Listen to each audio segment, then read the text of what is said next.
Et salut à tous, c'est Brice pour la chaîne InBoleDair et dans cette vidéo, on va parler du Canon EOS R7 et en particulier et uniquement de pourquoi je me le suis pris moi, pourquoi je me le suis acheté, pourquoi il m'a intéressé, pourquoi j'ai franchi le pas. Je vous avais fait une news à ce sujet, ceux qui sont abonnés à ma chaîne et qui ont activé les notifications, vous avez dû voir passer la news il y a à peu près un mois. Lors de son annonce, je vous avais fait une petite news où je vous ai expliqué que voilà, que les EOS R10 et R7 avaient été annoncés et que moi je me prenais le R7 pour différentes raisons.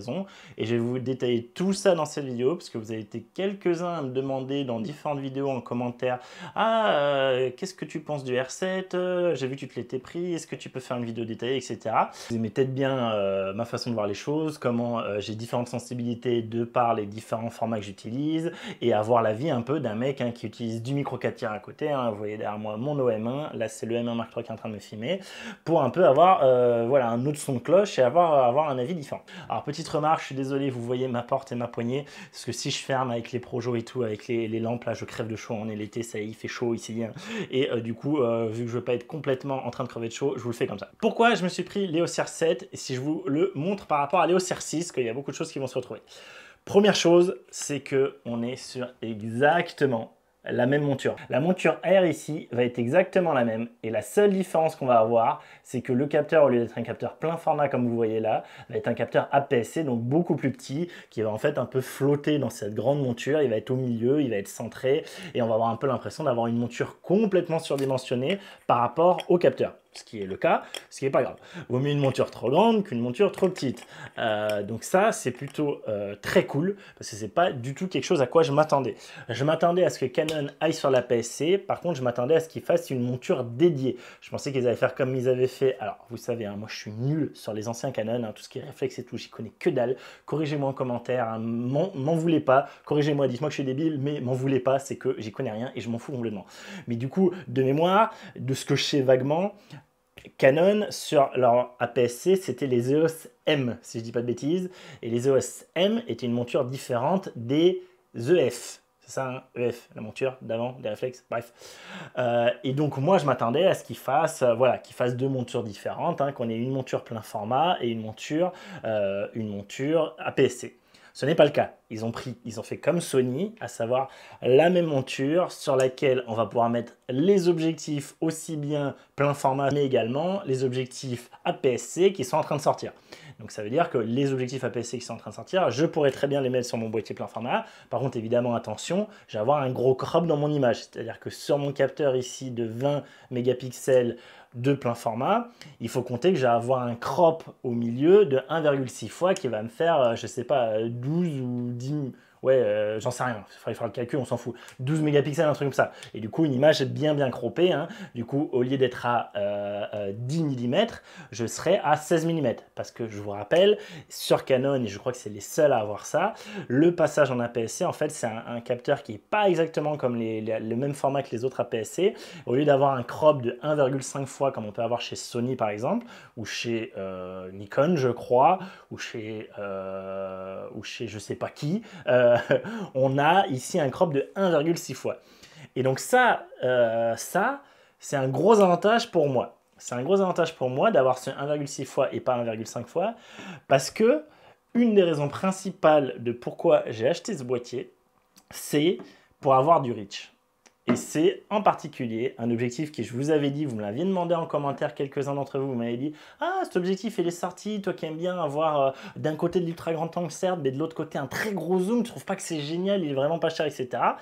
Vous commencez peut-être déjà à deviner, je vous avais dit oui, je trouve qu'il est vraiment pas cher, que c'est génial qu'il propose ça sur plein format, mais très clairement, moi, en plein format, avoir cet objectif, donc c'est le 800 mm f11, j'avais répondu: bah écoutez, 800 mm c'est bien gentil, mais 800 mm, moi c'est ce que j'ai sur mon micro 4 tiers avec ça. Donc vous voyez la différence de taille, et je vous avais dit voilà, 20 mégapixels plein format ou 20 mégapixels micro 4 tiers, quand il s'agit moi d'utiliser un tel objectif à 800 mm équivalent, très clairement je m'en carre un peu l'oignon de savoir s'il est très sensible ou pas, vu que ces photos là en gros je les fais en plein jour, en rando, etc.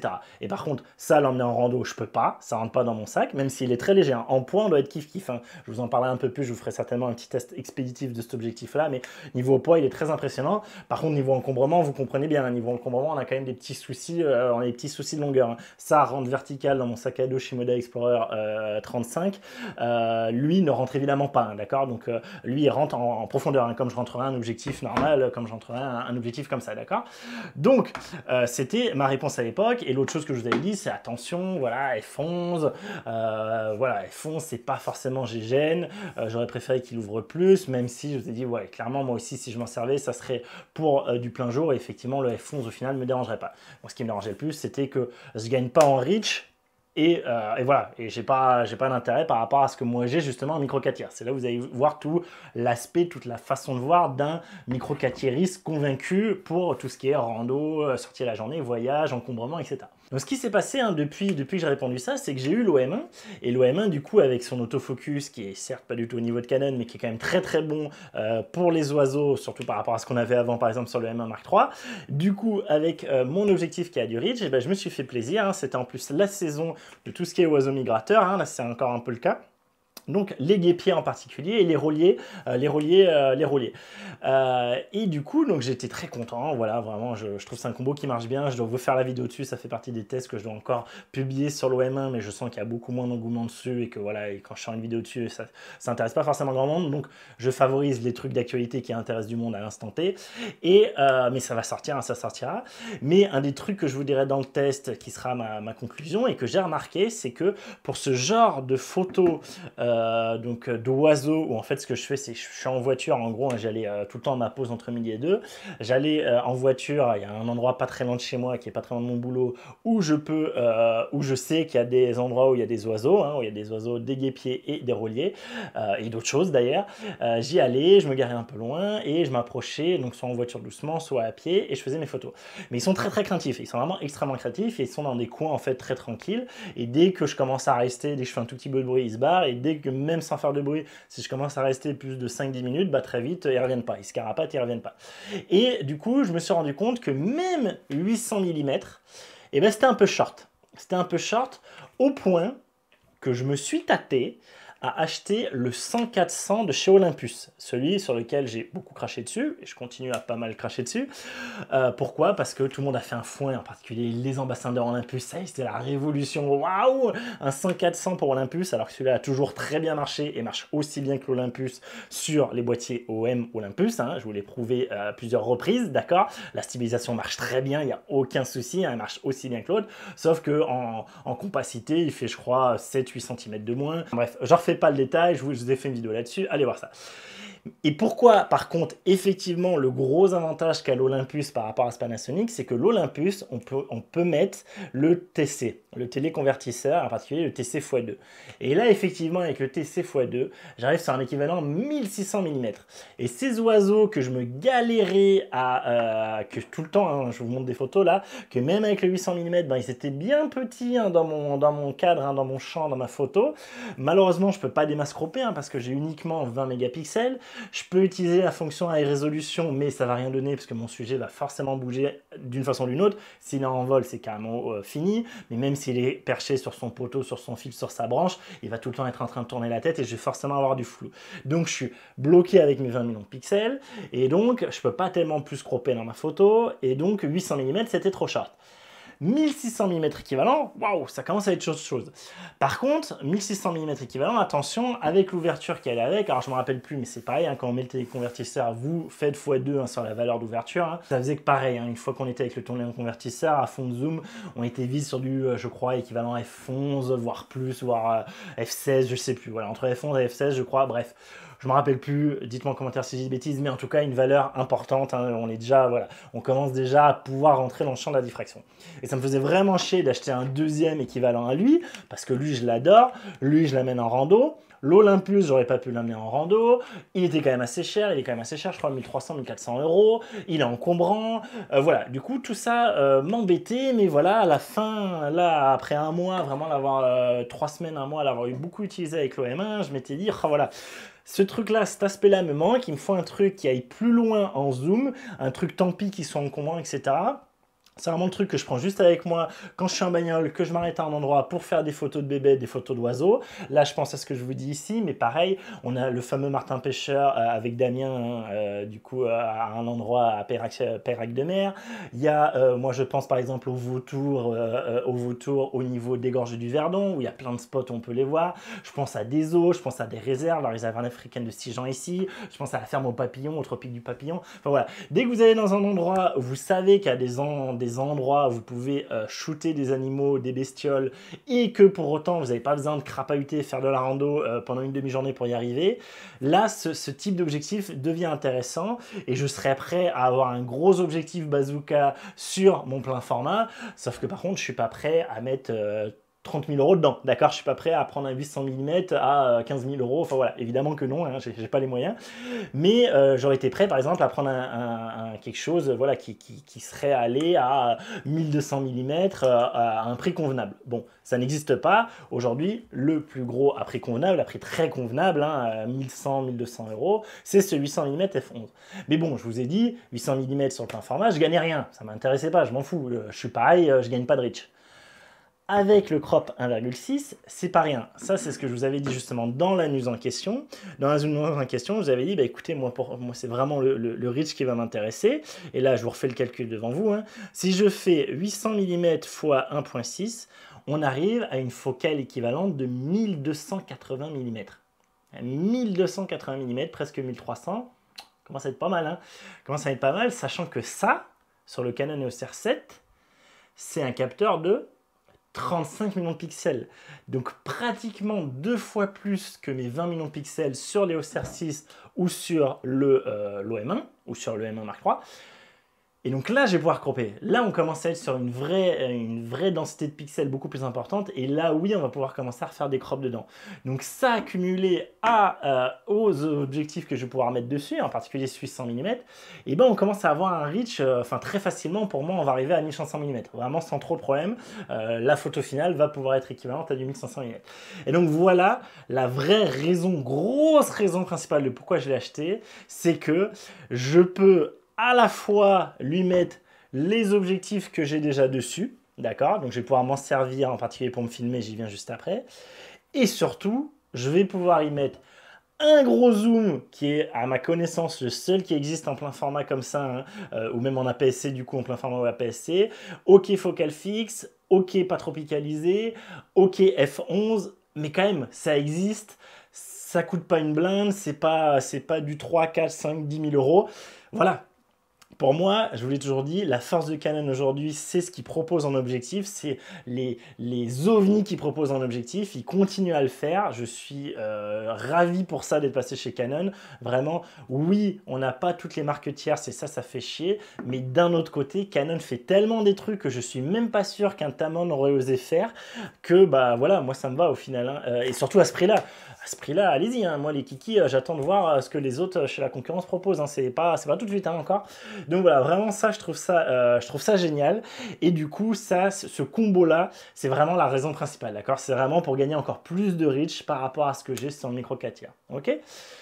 À côté de ça, le boîtier en lui-même, évidemment, si le boîtier m'avait rebuté, je ne l'aurais pas pris. Mais à côté de ça, il coche toutes les cases que moi je veux. Si je continue sur l'aspect dédoublage par rapport à l'EOS R6, je vous ai dit, même monture, et autre chose qu'il a pareil à l'EOS R6 et à l'EOS R5, ils partagent la même batterie. Donc je vais pouvoir utiliser, actuellement j'ai 2 batteries sur l'EOS R6, je vais avoir du coup la batterie que j'aurai avec l'EOS R7, et je vais pas avoir besoin d'acheter une autre batterie. J'aurai déjà 2 batteries. En fait, j'aurai 3 batteries en tout avec une batterie qui me servira de switch entre les deux. Et ça me suffit largement. Je n'ai pas besoin d'acheter une batterie supplémentaire. Donc voilà, ça fait éviter de doubler les trucs. C'était une des raisons pourquoi à un moment j'avais le M1 Mark III avec le M1 Mark II. Également, ils partagent la même batterie. Voilà, c'est toujours des choses en moins à doubler, des trucs en moins à faire, etc. À penser, à réfléchir, à se casser la tête. Donc voilà, donc ça, vous avez bien vu hein, cette raison de la monture et de la batterie. Évidemment, ça vaut parce que j'ai un EOS R6. Et je vous dis tout de suite, honnêtement, aujourd'hui, si je n'étais pas déjà passé sur le système RF, sur le plein format, sur la monture RF de chez Canon, est-ce que je serais allé sur l'EOS R7? Je n'en suis vraiment pas sûr. Même avec ce combo-là, est-ce que je me serais dit, voilà, juste pour le reach, juste parce qu'il va me permettre de faire par à côté, on y vient? Peut-être, peut-être pas, je suis pas sûr. Mais aujourd'hui, moi, ayant déjà le cap, ayant déjà le quiver, ayant déjà voilà, les objectifs en monture RF, ça fait complètement sens, surtout au prix auquel il sort. Je vous rappelle, il sort à 1500 €. C'est vraiment pas cher payé par rapport à tout ce qu'il propose, on y vient après. Donc voilà, pour moi, ça valait complètement le coup, mais je comprends que quelqu'un qui soit pas en monture RF aujourd'hui et qui soit ailleurs, par exemple en Sony, par exemple en Nikon, bah, ça ne vaille pas le coup pour lui. Par contre, pour un primo arrivant ou pour quelqu'un qui est déjà en RF, et en particulier sur un R5 ou un R6, à mon avis, c'est un super complément. Vraiment, vraiment un super complément pour gagner en reach. Par contre, hein, là également, je veux tout de suite vous dire ça, hein, vous savez, hein, moi je vous dis tout, tout ce que je ressens, tout ce que je pense hein, selon mon utilisation, hein, et donc tout ce qui va, tout ce qui va pas. Pour autant, je dis pas du tout que le R7 est merveilleux, et en particulier, hein, j'ai vu qu'il y avait des gens qui pensaient que voilà, c'était la fin du R6, que par rapport à la fiche technique, le R6, vu son prix, en gros, il est 1000 € plus cher. Hein. Pour rappel, le R6, moi j'avais acheté à sa sortie 2600, je crois qu'il est descendu à 2400 suite à la sortie du Sony A7 IV, donc on doit le trouver dans ces eaux-là, hein, peut-être un peu moins, 2003-2004. L'EOS R7 sort à 1500 € à sa sortie. Donc voilà, on va dire on a 900 000 € d'écart. Et effectivement, quand on compare les fiches techniques, bah, il n'a pas du tout à rougir de l'EOS R6, hein, voire au contraire. On va voir en particulier des aberrations dont je vous ai beaucoup parlé sur le R6 qui, comme par hasard, ont été corrigées sur le R7. Et j'ai vu des gens dire, mais voilà, c'est la fin du R6, le R6 n'a plus aucune raison d'être, quoi. Mais non, moi je suis pas d'accord, hein, quand même, il y a un truc qu'il faut bien voir hein, entre la différence plein format et APS-C. D'une part, évidemment, la sensibilité. Damien vous l'a dit de ses tests, hein, je vous rappelle, allez voir son test, il a déjà fait des tests, qu'il a une version envoyée par Canon. De ses tests, il y a un gros un stop de différence hein, niveau sensibilité entre le EOS R6 et le R7. Hein, capteur bien plus grand, donc ça c'est normal, hein, on ne s'attendait pas à moins. Mais en plus de ça, attention, oui, vous avez bien gagné en reach. Par contre, de l'autre côté, côté ultra grand angle, 15 mm, faites le calcul, x 1,6, ça fait 24 mm équivalent. C'est-à-dire que pour tout ce qui est ultra grand angle, eh ben c'est foutu. Hein. Là, aujourd'hui, vous n'avez rien qui permet de faire de l'ultra grand angle avec cette EOS R7. Moi, en particulier, si je veux me vloguer avec, se vloguer avec la stabilisation activée, la stabilisation numérique d'active, 24 mm, c'est trop short. Hein. Vraiment, vous êtes trop croppé. Hein. Je vous montre ce que ça donne avec mon 15-35 1.15 ou à autre chose, hein, que je le note pour vous montrer un peu où est-ce que je pourrais mettre entre les deux. Mais voilà, clairement, pour tout ce qui est ultra grand angle, d'intérieur, d'architecture, de paysage si vous voulez faire de l'ultra grand angle, de vlogging, de vidéos dans des endroits restreints, de vidéos de près, de sport d'action, des choses comme ça, vous oubliez. Le grand angle, hein, pour le coup, le facteur multiplicatif est très pénalisant ici. Et donc même un 15-35 va être beaucoup trop serré, d'accord? Et aujourd'hui, c'est ce qui manque très clairement. Aujourd'hui, là, sur cet APS-C, il manque un objectif ultra grand angle. Donc si on pouvait avoir un objectif de 10 mm en plein format qui fasse du 16 mm en APS-C, ça serait vraiment bienvenu, mais aujourd'hui, ce n'est pas le cas, d'accord? Donc aujourd'hui, si vous n'avez rien en Canon, et même si vous avez quelque chose sur le Canon, mais que votre truc, c'est l'ultra grand angle, vous oubliez, l'EOS R7 ne fait pas d'ultra grand angle aujourd'hui, ok? Donc voilà, alors vous pouvez certainement, alors oui, vous allez me dire, mais moi je connais rien tout ça, et ça m'intéresse pas non plus, vous allez me dire, oui, mais non, avec la bague, du coup, vous savez, hein, pour l'achat du l'EOS R7, on a la bague de conversion R vers EF, vers les anciens objectifs de réflexe, et certainement qu'il y a moyen de trouver un truc, etc. Mais bon, l'autofocus va certainement pas être génial, voilà, je vais pas envie de m'embêter avec ça. Moi, je suis directement sur l'hybride, j'achète des objectifs hybrides faits pour ça, pas avoir envie d'un truc qui rallonge, qui fait un bras de levier en plus, voilà, qui risque de faire que les objectifs marchent pas forcément exactement bien comme il faut, etc., etc. Bref, ça, dites-moi en commentaire, mais moi, c'est pas mon intérêt. Et du coup, voilà, moi, je comprends qu'effectivement, surtout avec des objectifs manuels, certainement qu'en manuel focus, il y a certainement moyen d'avoir avec la bague de conversion des trucs en ultra grand angle. Mais je veux dire, en natif RF, aujourd'hui, il n'y a rien. Voilà. Donc ça, c'est quand même la grosse limitation, évidemment, de cette EOS R7. Et c'est un peu la seule, selon moi, avec l'aspect sensibilité. Et je pense que je vais avoir quelque chose qui sera, bah oui, mine de rien, même en sensibilité et tout, un peu meilleur, je pense, que sur mon micro 4 tiers. Donc ça, c'est des choses que je vais faire, hein, évidemment. Là, je vais avoir la totale, hein, je vais avoir du micro 4 tiers, de la PSC et du plein format. Donc autant vous dire que là, j'ai le kit complet, hein, il manque que le moyen format, mais j'irai pas sur le moyen format, c'est trop cher, c'est trop gros, c'est trop compliqué, voilà. Donc, évidemment, je ferai des tests sur ça aussi, hein, pour vous montrer sur cet aspect, voilà, bébête, rich, etc. Je trouve que c'est très bien ce qu'ils proposent. J'attends de voir en vrai, voir s'il y a des petites feintes, hein, des petits petit coup de cripple à mer derrière la tête hein, quand je vais par exemple m'en servir pour filmer. Car pour vous dire justement, bah, là c'est une des dernières vidéos que je tourne. Certainement pas une des dernières vidéos qui sortent, parce que vous savez, je mets beaucoup de temps entre quand elles sont tournées, puis pour les monter, puis pour les sortir. Enfin, surtout pour les monter et les sortir. Du coup, moi, là, aujourd'hui, à l'heure actuelle, donc je vous ai dit, hein, le 26 juin, c'est certainement, c'est sûr, c'est ma dernière vidéo avec le M1 Mark III. Paix à son âme, petit oiseau, petit ange parti trop vite. Pourquoi? Parce que du coup, bah, j'ai pas besoin de 4 boîtiers, hein, très clairement. Là, aujourd'hui, je vous rappelle hein, à tous, les micro 4 tiristes qui doivent pas trop regarder cette vidéo, mais au cas où, ceux qui pensent que je suis anti-Olympus, alors que j'ai 2 boîtiers Olympus, micro 4 tiers et un seul plein format. Là, j'aurai maintenant un boîtier de chaque, j'aurai mon micro 4 tiers avec l'OM1 qui évidemment je ne vends pas et va falloir que Canon arrive à faire une formule magique pour réduire 800 mm de cette taille là f11 à quelque chose qui peut aller de 200 à 400 mm avec une meilleure ouverture. Certes sur du micro 4 tiers évidemment, et c'est bien pour ça, dans un petit truc comme ça, d'accord, une fois replié. Ça, c'est pas demain la veille, et ça sera, spoiler alert, jamais la veille, parce que c'est optique, hein, et qu'on peut pas faire de la magie au bout d'un moment. Et du coup, évidemment que lui, hein, ça reste mon boîtier principal pour ce que je fais, à savoir la rando, les voyages, moi, tout ce qui était Yosemite, dès que je me baladais, dès que j'avais mon sac à dos, dès que je partais, évidemment, en fait, dès que je mets un sac à dos sur le... Alors, pas forcément, mais dès que je pars un peu marcher longtemps, on va dire, dès que je pars plus d'une heure, c'est lui que je prends, évidemment, pour sa compacité, pour tout ce qu'il peut faire, pour tous ces objectifs que j'adore. En passant sur un plus petit capteur, bah, on peut se permettre de faire des objectifs un peu plus foufou sur leur range. Et justement, bah, pour vous dire, Damien a été très agréablement surpris, il vous l'a dit dans sa vidéo, et je vous confirme, quand je l'ai vu, il était comme un gamin. Il a été très agréablement surpris de l'objectif de kit 18-150. Il m'a dit, vas-y, regarde et tout, t'as vu le range et tout qu'on a. C'est fou, c'est vraiment... imagine-toi, on a presque un x10, c'est fou. Et donc, effectivement, on a un 18-150. Alors 18, hein, je refais c'est ce que je lui ai dit. Je dis oui, oui, effectivement. Il a vu que j'étais moins enthousiaste que lui. Donc 18 x 1,6, hein, ça fait 28,8, hein, donc 29 mm. Je lui dis ouais, enfin 29 mm pour se vlogger, tu te le mets, ok. Et il me dit oh tu trouves. Donc oui, il a fait l'essai devant moi. Et je dis ouais mais attends, là t'es en vidéo sans la stabilisation, hein, mets la stabilisation numérique par dessus. Il y a c'est vrai que tu mets la stabilisation numérique, etc. Mais déjà 29 mm, honnêtement, ça se fait, mais voilà, ça se fait éventuellement, mais c'est déjà très compliqué. Hein. Moi, déjà, quand je me filme à 24 mm, des fois, vous me dites « Oh, t'es trop croppé, ok ?» Donc vraiment, je vous dis, quand vous le tenez longtemps, vous avez tendance à plier le bras pour moins fatiguer le bras. Et je vous dis, 29 mm, c'est pas faisable.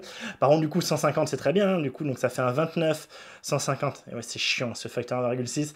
Donc 150 x 1,6, ça fait 240. Donc vous avez un équivalent 29, 240. Donc c'est cool, hein, c'est cool, très clairement.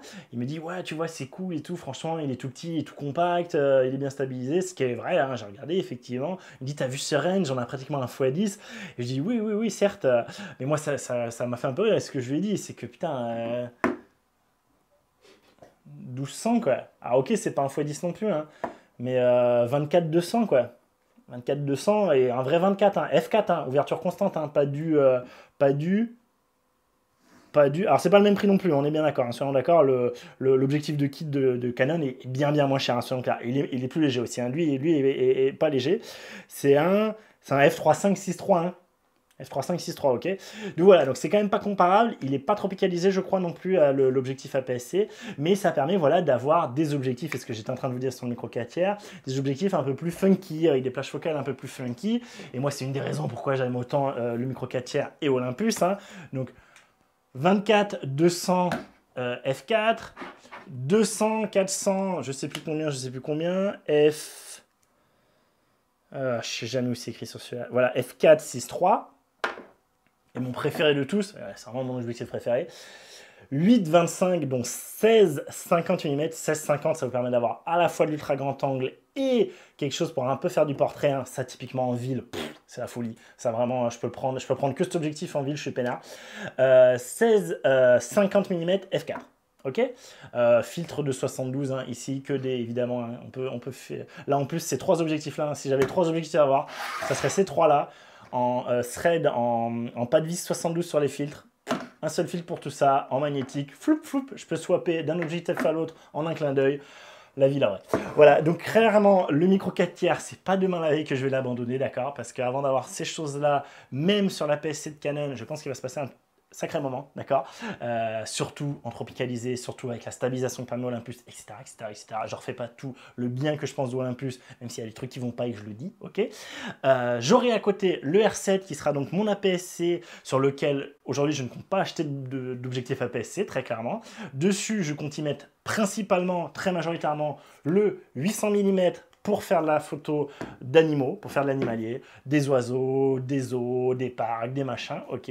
Donc ça, c'est plus quand je vais d'un point A à un point B en bagnole, je m'arrête, je fais 10 minutes de marche et je shoot à un endroit près de la bagnole, d'accord. Je me suis quand même pris un objectif que je m'étais fortement tâté à prendre à l'époque pour mon plein format et que je ne m'étais pas pris parce qu'il était un peu limite au final, je trouvais le facteur de grossissement pas assez intéressant, etc. C'est ce 85 mm f2 que donc je voyais bien en objectif de portrait et c'est un objectif macro. Il est marketé macro, mais c'est pas non plus de la macro foufou. Donc sur plein format, cet objectif a un facteur de grossissement de 0,5x. Bon, vous voyez que le qualifié de macro, c'est un peu abusé, mais c'est quand même pas mal, surtout pour son prix. Surtout voilà qu'à côté de ça, il est apparemment, enfin, je l'ai un peu testé et je confirme, il est quand même très bon en portrait, il y a un bon bokeh, etc.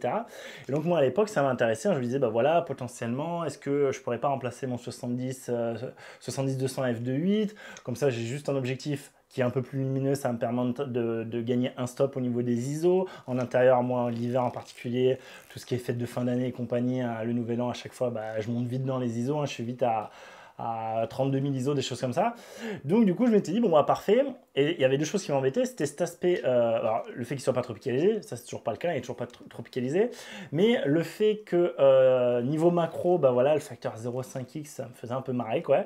Là, du coup, si vous faites le produit avec le 1,6 fois, bah, ça fait un facteur de grossissement, un rapport de grossissement de 0,8 fois, donc c'est quand même vachement mieux que 0,5 fois. Et à côté de ça, pour le portrait, moi j'ai remarqué, je vous avais déjà dit dans une autre vidéo, dans le test du 70-200, je pense, je vous avais dit que moi j'avais remarqué en tout cas avec du côté de ma famille, ce qui est très clair, et de mes amis, c'est nous ensemble, 85 mm c'est pas mal, parce que j'avais un 85 mm en Sony, c'était le Samyang là, mais 85 mm pour avoir des vrais gros plans, pour avoir des vrais portraits de visage, et bien souvent quand même j'étais trop près des gens, et les gens me remarquaient, du coup ils étaient plus naturels, ils me regardaient, ils me demandaient qu'est-ce que tu fais, me prends pas en photo, et quand je suis à 120, 150, 200 mm avec le 70-200, je peux beaucoup plus vite passer inaperçu, être en largement second plan, être un peu planqué dans un coin de la maison, être un peu planqué dans le jardin derrière un arbre. Et du coup, j'arrive à capter des moments qui sont vraiment naturels, ce que je préfère largement plus, et que je n'aurais pas eu avec un 85. Et ça m'a toujours du coup un peu embêté de repasser sur un 85 suite à ce constat-là, parce que je trouvais que c'était un peu short. Là, du coup, 85 x 1,6, ça nous fait du 136, 140 mm. 140 mm commence à être déjà vachement plus intéressant. Alors oui, du coup, si je suis à 140 mm, c'est bien que je suis avec la PSC. Et du coup, ce que j'ai gagné, mon stop que j'ai gagné avec mon F2, je l'ai perdu avec du coup mes ISO en moins, avec mon stop, le capteur qui est plus petit. Mais bon, ça me permettra également d'avoir un boîtier un peu plus petit, un peu plus compact. Voilà, donc je me disais que c'était le bon moment, j'ai craqué. Vous savez, il y a les offres d'été en ce moment, il y a 80 €, 90 € de cashback sur ce 85 mm. Je refais cette prise parce que je vais vous montrer un truc trop cool. Ça, c'est une prochaine vidéo à sortir dans pas trop longtemps, parce que je suis obligé de la sortir dans pas trop longtemps, c'est contractuel. C'est une vidéo sponsorisée par le fabricant de cette table, de ce bureau, qu'on peut se mettre debout, du coup c'est les stand-up desks, mais qui moi du coup me sert surtout, va surtout me servir à ça, c'est génial. Je peux vous montrer du coup directement ma table. Donc j'en profite pour vous dire justement, voilà, au niveau des objectifs, pour vous dire, je vais aller plus loin. Donc là je vais retirer ceux du micro 4 tiers qui là, pour ce que je vais vous dire, ne nous intéresse pas. Mais du coup, je vais étendre largement ma gamme d'objectifs et de distance focale en plein format et surtout pour la SPSC, parce que c'est ça qui va m'intéresser là. Donc du coup, je vais évidemment avoir l'ultra grand angle, que je vais garder, donc ici mon 1535 RF, ultra grand angle qui du coup sera vrai sur le plein format, et pas sur du coup la PSC justement. Attendons de voir si Canon sort par exemple un 10 mm, ça serait pas mal. Du coup, 15-35. À côté de ça, j'ai mon 24-105 hein, qui, vous savez, a pris énormément, a eu un surcoût très important là, en fin 2021, début 2022, si je dis pas de bêtises, ou même un peu après, je sais pas, à ce printemps-là, non, je crois que c'était avant. On vous l'avait dit, hein, pareil, Damien vous l'avait dit, sur le groupe Facebook, on avait averti, je vous l'avais dit dans une news, voilà, moi je me l'étais acheté juste avant qu'il augmente parce qu'il a pris 200 ou 300 euros, je crois, cet objectif, et mine de rien, c'est un super couteau suisse, encore une fois. Si je dois aller en voyage sur un week-end où je peux pas prendre mon micro 4 tiers à côté, où je prends juste mon plein format, typiquement en ville, pour le soir et tout, bah, je prends mon plein format avec lui, et basta, hein, plus besoin de réfléchir. À côté de ça, mon 70-200, qui est un excellent objectif, mais que, je vous dis, hein, moi j'avais déjà songé à le remplacer par le 85 mm f2 que je viens de me prendre du coup, parce que voilà, f2 par rapport à f2.8, j'étais embêté que ce soit pas un zoom, j'étais embêté qu'il aille pas plus loin. Là, ça permettra d'un côté de compenser le zoom, je vais aller plus loin, enfin pas de compenser le zoom, compenser la distance focale, je vais pouvoir aller plus loin. Par contre, évidemment, je perds de stop. Le stop que j'aurais gagné sur l'ouverture de l'objectif, bah, je le perds sur le capteur plus petit de la PSC. Mais donc lui, potentiellement, je vais le mettre devant le 70-200 parce que le 70-200 est un objectif excellent, hein, mais dont je ne me sers pas tant que ça en fait. À part les photos de famille et à part voilà, quelques photos ponctuelles, là, par exemple en Californie, j'ai dû m'en servir 3 fois à tout casser. En fait, je m'en sers quand c'est le soir et que je veux avoir un angle un peu plus fermé pour être à f2.8 quoi. Mais en vrai, par rapport à son prix, il ne me sert pas tant que ça. Voilà. Disons que s'il n'y avait pas l'aspect portrait, si j'arrive à faire tous mes portraits, je me rends compte que je m'en sors très bien avec le 85 mm. Lui, je le revends parce que voilà, c'est une grosse, on va dire une grosse réserve de trésorerie qui me sert pas tant que ça et j'estime qu'il me sert pas tant que ça. Et là, vous voyez, il manque quelque chose hein, pour arriver au 800 mm et ça, je vais me l'acheter hein, très clairement. Là, je vais me l'acheter des géros, des sous sur mon compte. C'est le 100-400. Le 100-400 que Damien a adoré, il vous a fait un test dessus, pareil, je vous le mets en fiche là-haut. Le 100-400, pareil, c'est pas des ouvertures faux-folles, c'est pas une optique premium, elle n'est pas tropicalisée, il y a plein de trucs qui sont pas géniaux, mais optiquement, elle est géniale, elle est assez légère, compacte, elle va bien, elle supporte très bien le plein format, elle ira très bien sur un APS-C du coup, hein, sur l'APS-C, je sais pas où est mon téléphone, mais du coup, c'est je vous ai dit, c'est un 100-400, donc oui, c'est un 100-400, donc à 400, ça fait un 640 mm, ok, donc ça fera un 160-640 mm. Donc typiquement, si je veux aller, je sais pas, dans une réserve, dans un zoo, je serais bien content d'avoir ça et pas juste mon 800, parce que le 800, c'est génial hein, d'avoir 1240 mm équivalent, sauf que il suffit que ce soit une bébête dans une cage juste à côté ou des trucs comme ça, mais même hein, quand, par exemple, à la réserve africaine de Sijan, on est en voiture, des fois on a les animaux juste à côté, 1240 mm, clairement, je vais pas avoir le recul suffisant là-dessus. Hein. Donc voilà, donc avoir possibilité d'avoir ça, j'aurais un beau quiver là, une belle panoplie. Hein. Vous voyez, jusqu'à présent, j'étais que... En fait, c'est là où on voit que, je sais pas si Canon avait anticipé ça, hein, mais ils ont vraiment bien joué le truc. Hein. Parce que moi, jusqu'à présent, hein, jusqu'à très récemment, mon quiver en plein format Canon, c'était ça. 15-35, 70-200. Suite à l'augmentation des prix et tout, et le fait que justement, bah, je vais faire des voyages avec mon plein format sans m'embêter à prendre mon micro 4 tiers juste pour avoir la plage focale entre 35 et 70, on va dire, pour avoir un truc un peu plus tout, quoi. Et ben, je me suis dit, allez, le 24-105, tant qu'il n'est pas trop cher, il n'est pas abusif pour l'instant, je le prends. Maintenant, il est abusif, hein, le prix. Donc voilà, ça c'était, on va dire, je pense que ça, j'ai eu il y a 3 mois, 4 mois, un truc comme ça. 3 mois, 4 mois, je sais plus. Bah, juste avant qu'il augmente. Donc peut-être un peu plus, mais je m'en suis pas trop servi au final. Donc ça, c'était mes 3 objectifs. Et à l'annonce de l'R7, non seulement j'ai acheté l'R7, mais en plus j'ai acheté lui, et je vais acheter le 100-400. Ils sont forts hein, chez Canon quand même. Donc voilà, dites-moi si vous aussi vous êtes dans ce genre de petit clash. Le fait d'avoir ce facteur de crop, bah, ça vous ouvre les horizons sur tout ce que vous pouvez faire, en particulier pour l'animalier, des choses comme ça. Et aussi, c'est moi qui suis un peu taré et qui est le GAS, hein, le Gear Acquisition Syndrome, ce qui est un peu possible. Mais voilà, je vous dis, je vais avoir un quiver assez sympa. Sachant que tous ces objectifs-là, à part le 70-200 et le 15-35, qui sont très très chers, et le 24-105 qui est cher maintenant, ils sont quand même relativement raisonnables. Hein. Lui, je crois que c'est 700-800 € le 85. Lui, c'est en gros 1150 aujourd'hui, sachant que moi, j'ai eu déjà à 1000... Moi déjà j'ai eu à 1029 sur Digixo, moins les 120 euros, vous voyez. Lui pareil, hein, je crois que c'est 700 ou 800, je sais plus, mais moins 80 euros. Mais le 100-400, je vais le prendre sur...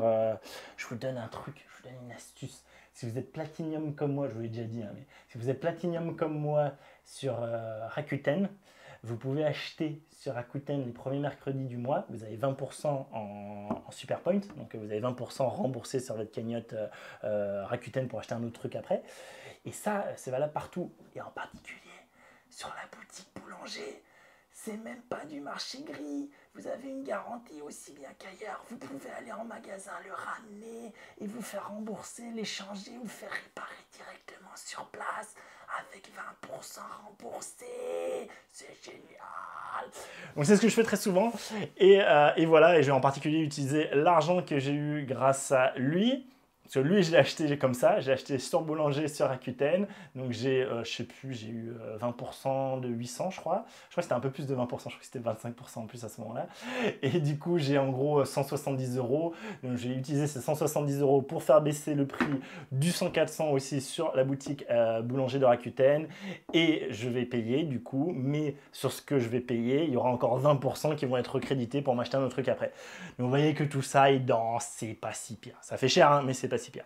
Donc voilà, j'en ai fini pour les objectifs et pour vous montrer la folie dépensière dans laquelle je me suis lancé, mais pour vous montrer surtout comme je trouve que, hop, là il s'est arrêté, il est remonté parce qu'il est rentré en contact avec un truc. C'est bien fait, hein, ce petit truc. Je sens que vous avez hâte que je vous le teste.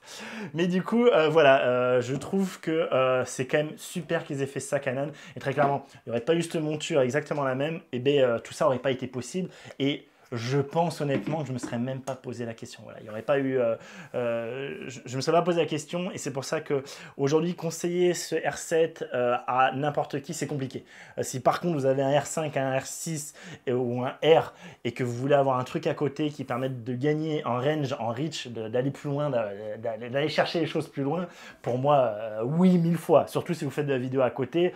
Si vous êtes sur un EOS R aujourd'hui, mais la vidéo, il va l'éclater. Le SR7, mais déjà qu'il éclate mon EOS R6, il va mais l'exploser. Niveau autofocus aussi, il va éclater un EOS R, mais sans, comme ça.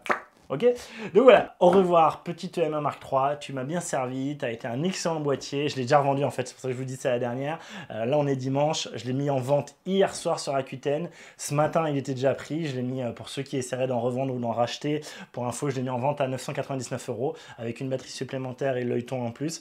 Je vous dis ça parce qu'en fait le M1 Mark III aujourd'hui n'est plus trouvable, c'est-à-dire qu'il n'est plus produit, et donc vous avez par exemple sur Digiphoto, ils vous disent bah voilà, il est plus, il sera plus jamais dans notre stock. Tout, ouais. Donc on a un peu un retournement de situation où avant il perdait de la valeur et maintenant il reprend de la valeur. Je vous l'avais annoncé ça, hein. Je vous avais annoncé avec la fin possible d'Olympus. Certainement qu'au début ça va perdre de la valeur et quand les gens vont se rendre compte qu'en fait il y a plein de trucs qu'ils adoraient chez Olympus et que ça leur manque et que les fans vont plus pouvoir trouver ailleurs, ils vont être obligés de racheter un boîtier, et bien du coup la valeur, et je pense que la valeur des EM1 Mark III va continuer à augmenter. Là je le vends parce que moi ça me va bien de le vendre maintenant et je préfère me débarrasser que garder des milliers de trucs partout. Mais voilà, du coup pour vous dire j'ai vendu à peu près 1000 €, ce qui est vraiment, j'estimais que c'était pas très cher, hein, mais j'avais vendu l'autre, vous savez j'avais deux M1 Mark III avant l'OM1 là, qui est en train de, l'OM1 qui est là pardon, c'est le M1 qui est en train de filmer, j'avais deux M1 Mark III, et l'autre M1 Mark III je l'avais vendu ce prix là aussi, et j'avais mis beaucoup plus de temps à vendre, beaucoup plus. Alors sachant que là on est juste avant l'été, c'est aussi pour ça que je savais que j'allais le vendre plus vite, là les gens veulent faire de la photo, ils veulent aller dehors, etc. Donc c'est normal aussi. Mais voilà, pour vous dire, si vous cherchez un M1 Mark III, à mon avis, bougez-vous les fesses pour vous l'acheter maintenant, typiquement sur le marché gris, hein, pour l'avoir pas trop cher. Prenez-le maintenant, parce qu'à mon avis, les prix vont, au fur et à mesure qu'ils seront plus dispo en neuf sur le marché gris, le prix va faire... Ok, donc voilà, c'est juste pour vous tenir informé. Comme d'habitude, j'essaie de vous donner toutes les infos que je constate. Voilà, moi je reste là. J'espère que toutes ces infos, encore beaucoup de blabla, mais j'espère que ça a pu vous donner des infos vous-même, hein, peut-être étant entre deux eaux, ne sachant pas trop sur quoi aller, sur de la PSC, sur du micro 4 tiers, sur du plein format. J'ai pas de Canon, j'ai pas de RF. Est-ce que je vais du coup sur R7? Il est quand même très intéressant. Est-ce que j'abandonne mon monture actuelle? Je ne sais pas, je ne sais plus, je ne sais que. Voilà, j'essaie de vous donner toutes les infos les plus importantes selon moi. Faites le tri comme d'habitude selon votre utilisation. Comme d'habitude, ça va vraiment dépendre de votre utilisation, de ce que vous en faites. Et voilà, mais je pense que ça reste quand même une excellente proposition de la part de Canon. Moi, je suis assez bluffé par ce qu'ils ont proposé. Merci d'avoir regardé cette vidéo. Si elle vous a plu, n'hésitez pas à la liker, la partager. N'hésitez pas à vous abonner pour toutes les vidéos qui vont sortir dans le futur, plus toutes les news évidemment. Hein. Si vous êtes abonné, que vous activez les notifications, vous avez les news. En plus, ça fait du bien à la chaîne. Ça montre que tout ce que je fais vous intéresse. Et comme ça, vous ne raterez pas toutes les vidéos sur l'EOS R7, les comparaison avec l'EOS R6, avec l'OM1. Moi, je vous dis merci encore d'avoir regardé. D'ici à la prochaine vidéo, faites de belles photos, de belles vidéos, amusez-vous bien, sortez bien, profitez du beau temps, tout ça, tout ça. Allez, salut!